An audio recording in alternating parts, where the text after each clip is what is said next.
So last night I actually went and saw Joe Satriani at the State Theater in Minneapolis, and he's one of my biggest guitar idols. And after the show, I was like, that'd be a fun video to compare the old school concerts and how they used to be to what I'm experiencing nowadays when I go to shows. So if you've been around for a while and you've experienced the spectrum of concerts like I have, I'm sure you'll get a kick out of this. And if you're pretty young and you haven't been to a lot of shows, you can at least hear about what it was like in the old days and maybe what you can expect today if you go to a concert. So one of the biggest differences right off the bat, it's really obvious, but ticket prices. When I was looking up old school Metallica tickets from back in '91, I noticed that some of them said $22.50 or $25 or something like that. And I remember our tickets being around that price as well. But think about paying $25 for a concert ticket today. It just would not happen. For the Joe Satriani show, I looked for 2 tickets on the main floor and it came to over $500. And even though I love Joe, I wasn't expecting it to be that much, so I actually found a single ticket that was right up in the front row but way to the left for around $100. So it does pay to kind of pick and choose these days for concert tickets. But the difference is back in 1991, bands made a lot of money off of album sales, which they can't really do these days. Another thing that's a lot different, at least for me, now this might be age related, but it's the anticipation you feel before a concert. So in the olden days, a concert was an event, and it seemed like everyone around you shared in the build-up to it, including the radio stations. So our local metal radio station would announce a concert, and then the next day you could go to Dayton's, I don't know if anybody remembers Dayton's, and you could stand in line to buy your ticket. And once they gave you the physical ticket, it felt like you got the golden ticket from Willy Wonka or something like that.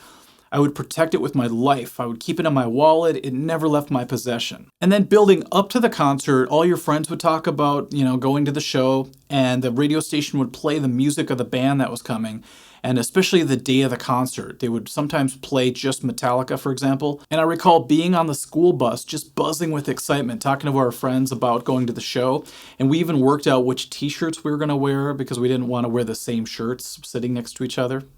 But the anticipation factor today doesn't seem as strong. Once again, it might be an age-related thing. But when you get a ticket, I guess you could open up the app on your phone and look at it. It just doesn't feel the same as holding the physical ticket. And because I don't listen to the radio anymore, I can't share in the excitement of the DJ or other people that are calling in excited to win tickets for the concert. The crowd seemed to be a lot different. With that early Metallica show that we went to, I remember being scared for my life. Because we walked in and they didn't really have a metal detector. They would just give you a weak pat down and be like, all right, go ahead. So we didn't know who was carrying what. We were surrounded by guys in leather jackets and chains and spikes, long hair.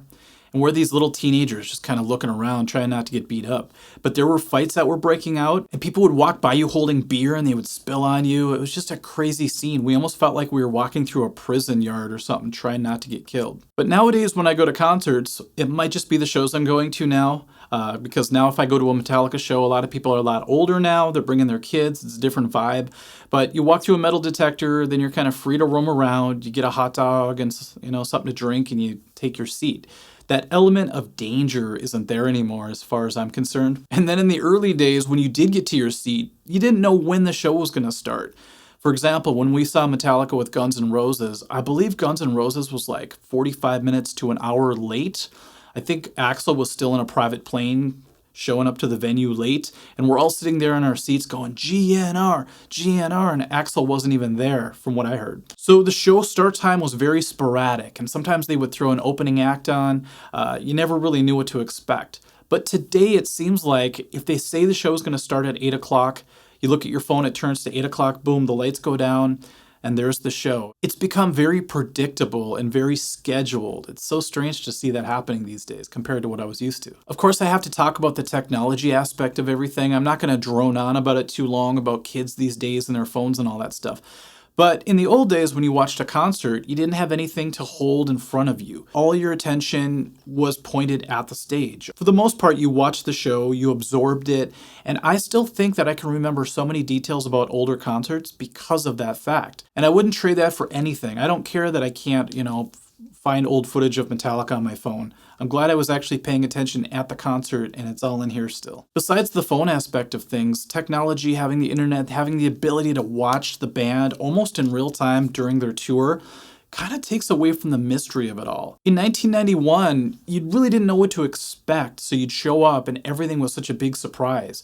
I was like, oh, look at the stage, it's like a huge hexagon. There's multiple microphones all over the place. I didn't know which songs they were gonna play. You know, nowadays you can look up the set lists of any band that's currently on tour. We really didn't know if there was gonna be an opening act, and so everything was a big surprise for us. So nowadays I have to purposely stay away from spoilers. I don't like to look up what the band is doing on this particular tour. I'll watch older tours, of course. But when it comes to seeing a band today, I want to show up and be just as surprised as I was when I was a teenager going to see concerts. Now, here's the biggest thing that I noticed. The volume of concerts have changed quite a bit.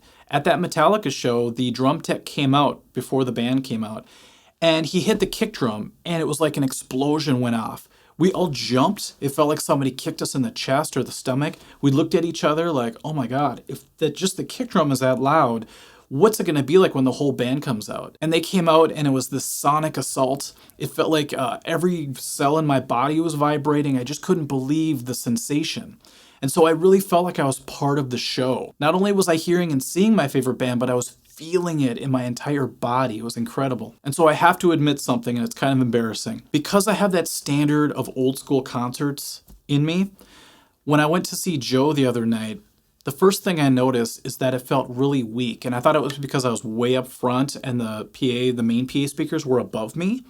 Joe came out and started playing, and it sounded like his guitar was echoey, sort of in the background. But what confused me was I was sitting right in front of all of the subwoofers. So I thought this is going to be intense, it's just going to be a sonic assault the entire time. Because I noticed the drummer was Kenny Aronoff, one of my favorite drummers, and he could rock a solid groove.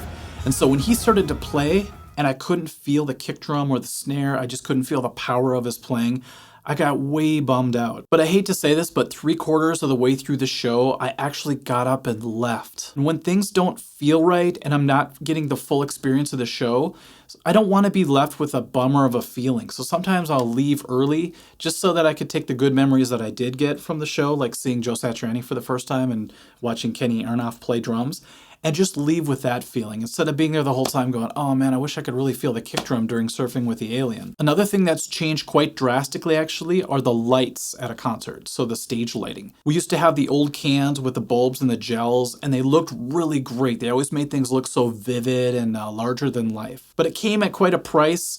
Not only did these bulbs and gels make everything look warm, but feel warm. I mean, if you played on stage in the old days, you could feel the heat coming down. If it was a hot night already, you were sweating underneath those lights. But I feel like it's worth it for how great it makes everything look. And if you ever take a picture under the old school bulbs, things look really rich and good. Nowadays with the LED lights mainly, things look washed out in a weird way. Things kind of look purple all the time. It's really strange. Whenever I see a concert and they're using LEDs, everything just looks purple to me. Not to mention there's kind of a coldness to the LEDs that the bulbs didn't have. But that being said, the LEDs look spectacular as far as the wow factor. So nowadays they're able to do these insane patterns. You have lasers shooting in all directions. If you've seen a Megadeth show recently, you could tell that Dave's a huge fan of all these amazing LED patterns that you can do. And it was weird for me to see footage of Megadeth playing with all these crazy LEDs going off when I'm so used to seeing them in the old school lighting in the old days. I was thinking, is this a Megadeth show or is this some EDM thing going down at Burning Man?